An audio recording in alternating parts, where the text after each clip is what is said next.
Hi, this is Paul Inch from the Tank Modeler channel, and as you can see I haven't got a tank here. This is my Revel 1/72 scale flower class Corvette, and it may look as if I haven't got very far with it because it looks very similar to what it was laid out on the desk last time. So what I will say to you is there's a hell of a lot of facts. Just today I've done about 3 hours worth of sanding inside the vessel and mainly on the outside and underskirts, and what I'm going to show you now is try and give you an idea. So these decks actually lift out, so they lift out, and they're all been sanded, like I said. This one lifts out as well. So what I've had to do is to make the back deck fit better down here, I've had to put a bit of plastic, run across there and make sure all these steps in the that support the rear deck are actually in line with each other to allow it to fit in there. And what I found is inside the deck I had to shimmy a lot off these things to actually get the deck to sit nicely. And what I did is also some of the steps, this one has received a little bit, but mainly this one here, the three at the back on both sides received a little bit of shimming to get a bit off, to actually get this water flow, this deck area, to sit below the escape holes for the water when the sea goes over the deck. So that's what I've done. Now this really does sit quite nice in the deck. Obviously because it's not glued in place, it sits slightly proud, but when you push it down with clamps and to hold it in place to be glued, it actually sits nicely inside the hole there, so that's okay. Another thing I did, I'm sorry about the picture coming up brighter, and the sun comes out 1 minute and then it goes in again. It's sort of playing about, so never mind. I was always going to have a problem with this kit being the size it is. Now what I'll do is turn it over, and I'm going to turn this over because it makes a good flat platform to do what I'm going to do now. So I'm going to turn this over now like this. Now the other thing I've actually done now, I don't know whether I'll be able to get this over on the screen, is all this bit. You can see cleaning the joins up on the hole all the way around, and all the actual portholes on the side have had their eyelashes as I call them, actually smoothed right down, so they're actually more in scale and look much better as far as I'm concerned than what it looks like on there. You can see they're still there. I've also done a lot of sanding along the panels just to bring them down a little bit, to make them a little bit less of a foot, 2 or 3 inch step. I might do a little bit of that later on, but I can't see me bothering. But you can see I'll put the actual stability, what they call them, stabilisers I call them, beams, which are, excuse me, are here and there, have all been filled and sanded, and you can see the filler in there where the joins come in, and I've got a really nice join there in the end, but it did a lot of sanding and I wanted to make a smooth join between the two, and I've managed to do that using a really thick heavy grade of graphite paper to get it smooth, and then run along and get a nice join across them as well, and I'm really happy with that. So see, but of course until I give a coat of paint then I might be able to spot some imperfections, but the ones underneath the hole, to be honest, you won't see much, and I've done as much filling as I can do there without going completely flat. So I did want to leave the panels in. The bow, I don't know whether we're going to see this nicely. There you can. It's got a point to it now. I don't know if you can see that. It has got a point, because when you see the ship go cutting through the water, it has got a pointed bow, but it has got a bit of a flat surface down there as well. So it's a bit of combination, but it is really looking more like it should do. The stern, there we go. It's terrible when you have to do it like this. I'm sorry about this because the light's pretty bad. If I should have done it in the garden, it'd been better. There we go. So the sun's coming out again. So it's smooth as well. I mean, I can only show you, but there you go. Yeah, it's going to focus. Yeah, it's smooth all the way around, including around all these bits. It's nice and smooth, so the water can flow around it, even though it's never going to be in water. And again, the rear portholes, every single one has been flushed down, not flush, but taken down to a manageable level to actually make it look more like a porthole, eyelash for want of a better word. And it's really good, really turned out nice. I'm going to put it back up the right way and slot it back in the bay. So I'm really happy with the work I've done so far on this. And like I said, it looks like I haven't got very far. Oh, sun's come out, thank you. Not very far. Now I've worked on a few other things. I've also got, if I can find the original, but there it is. This was the actual ports on the above of the engineering section. I don't know if the sun's gone back in again. That's what it looks like. And it was Richard that actually pointed out to me that this should be straight up. You can see there it's angled and it's too high as well. I must admit, when you look at photographs of the ship, you can see it's definitely too high. So what I've done is I've got some plastic card and started to work, and if I put them both together you'll see what I mean. What I've actually done now, the minute it's going to come out, yeah, it did, and you can see it's a lot lower and it actually fits on there nicely, and I've got it snug as a bug, as it were. So that was a bit of scratch building, I suppose you'd call it, but there you go. But I didn't scratch too much while I was doing it, sorry about that joke. Anyway, so there you go, so I'm really happy with that as well. It will take the photo edge bits really nicely. Another thing is, on the deck, the engineering deck, you can see it now, there's a hole there. It wasn't there originally. I've actually cut it out because I'm going to put a set of steps down inside there. And what I've done is replace the hatchway cover that's on the Royal Navy vessel at that position. I did clean it up and give it a bash, but that was the kit part, and I wish I'd shown it and it was originally done. But there you go. It was over thick, and also it had a massive seam down the side. And no matter when you started sanding it smooth, it actually lost its shape slightly. So what I did is I laid it on a sheet of plastic card and used a pointed scalpel, and marked slowly the actual shape. And what I've ended up now is building one myself, which is here. Oh, I'm hoping I can get in there.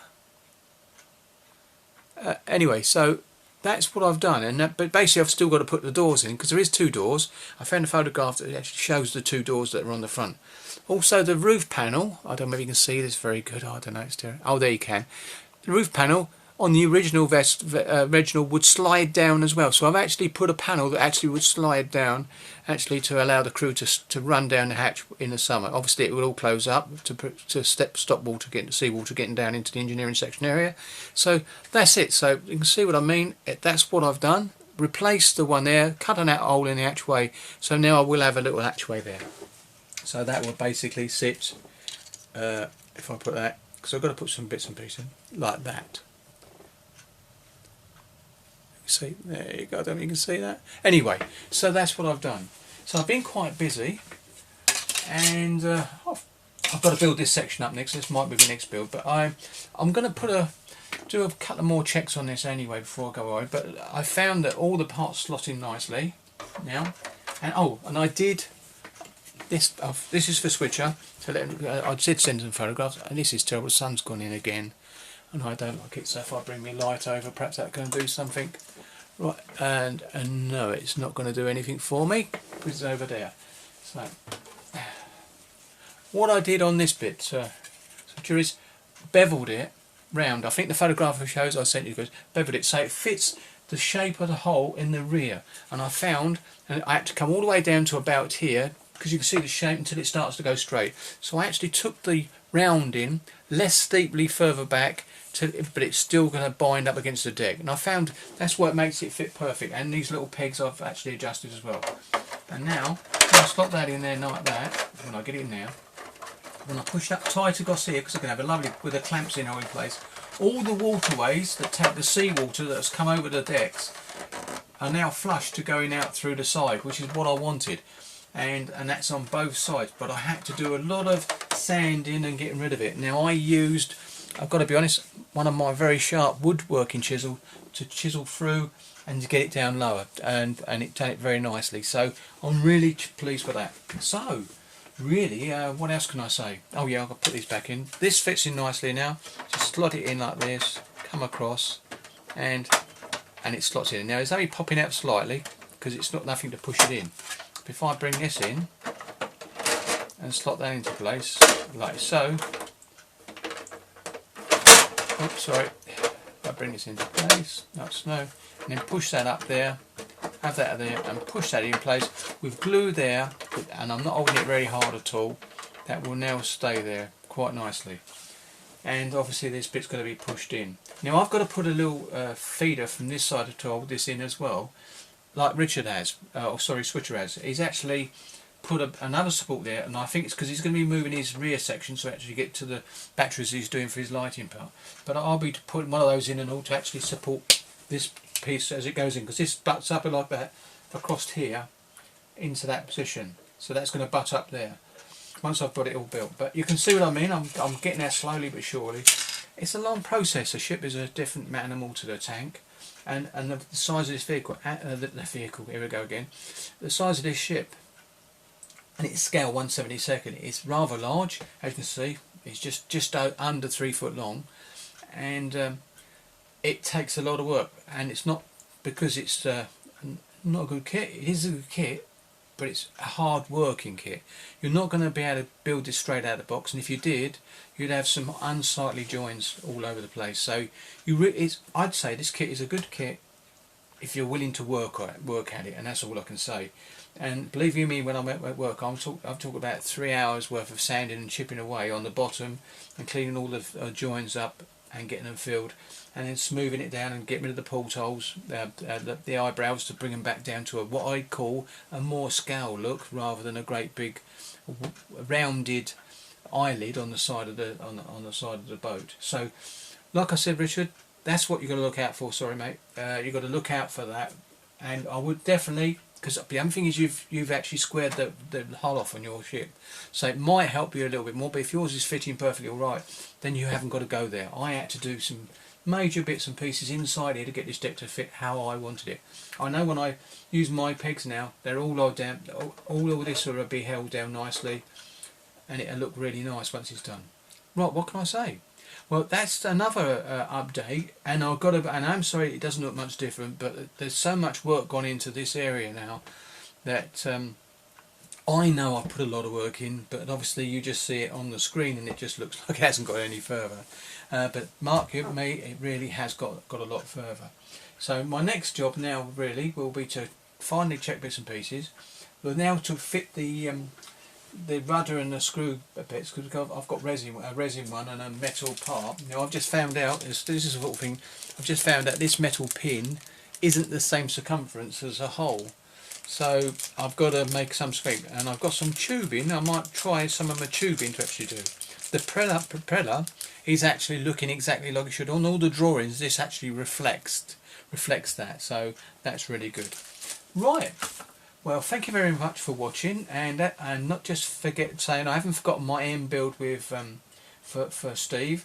That will take place for me sometime in the next coming months, and it is the mouse I'm building, and I'm still going to stick with that. I've noticed one of the other models had a problem with the warped hole, and I don't know if he's managed to sort that out, but I've looked at mine and mine was pretty much straight and flew as straight as a die, so I'm perhaps a bit lucky with mine. I've had the kit for a long time though, so that might have been one that's been set in a place where it's been hot and it's gradually got tangled a little bit. Anyway, thank you very much for watching, and as you can see, there's my little bit of scratch building. It seems there'd be quite a bit of that scratch building going on this kit to actually replace things to make them a little bit more scale. But we'll see as we come to it. So thank you very much for watching again for the final time, and I'll see you next time. Bye.